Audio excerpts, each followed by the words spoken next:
दोस्तों, legal and legal में एक बार फिर से आपका स्वागत है।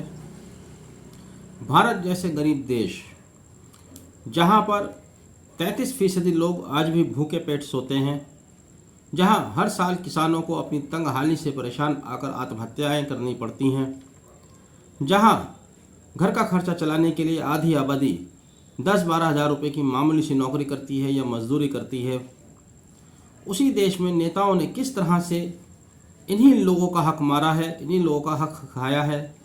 गरीबों का निवाला खाकर हमारे नेता खुद फलते फूलते हैं, यहाँ की सत्ता का आनंद लेते हैं।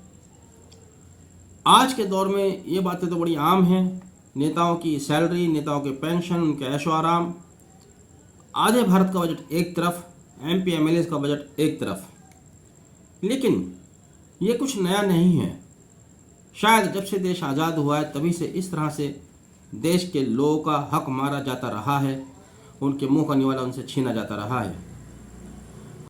इलाहाबाद उच्च न्यायालय ने उत्तर प्रदेश कांग्रेस कमेटी को आदेश दिया है कि वह पब्लिक फंड से खर्च किया गया 2 करोड़ 66 लाख रुपया अदा करे। अब आपको सुनकर कि कोई ख़ास बात नहीं लगी होगी, क्योंकि 2 करोड़ 66 लाख रुपया आज के टाइम में बहुत बड़ी अमाउंट नहीं है। लेकिन जब आप ये जानेंगे कि ये बकाया अब का नहीं है, बल्कि अब से 25-30 साल पुराना है। साल 1981 से लेकर 1989 के बीच में जब उत्तर प्रदेश में कांग्रेस की सरकार हुआ करती थी, ये उस समय का बकाया पैसा है।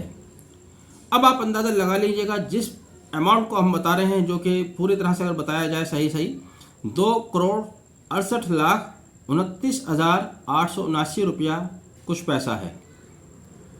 उस दौर में साल 1981 में 82, 83, 84, 89 में 89 तक ये 2 करोड़ 68 लाख रुपया अगर आप इसको कैपिटलाइज करेंगे, 2 करोड़ नहीं बल्कि 200 करोड़ रुपये बैठेगा। इतनी बड़ी धनराशि उत्तर प्रदेश कांग्रेस कमेटी ने पब्लिक फंड से कहाँ खर्च की, यह भी आप जान लीजिए। यह धनराशि खर्च की गई थी कांग्रेस पार्टी द्वारा विभिन्न शहरों में आयोजित होने वाली रैलियों में पब्लिक को भरकर ले जाने के लिए, उत्तर प्रदेश की बसों को किराए पर लेने के रूप में। उत्तर प्रदेश कांग्रेस कमेटी ने उस समय UPSRTC से बसेस किराए पर ली और उनका बकाया आज तक नहीं चुकाया। इस संबंध में बीच में इनके पास 1998 में सरकार ने कोशिश भी की, रिकवरी भी गई, लेकिन उसे स्टे करा दिया गया।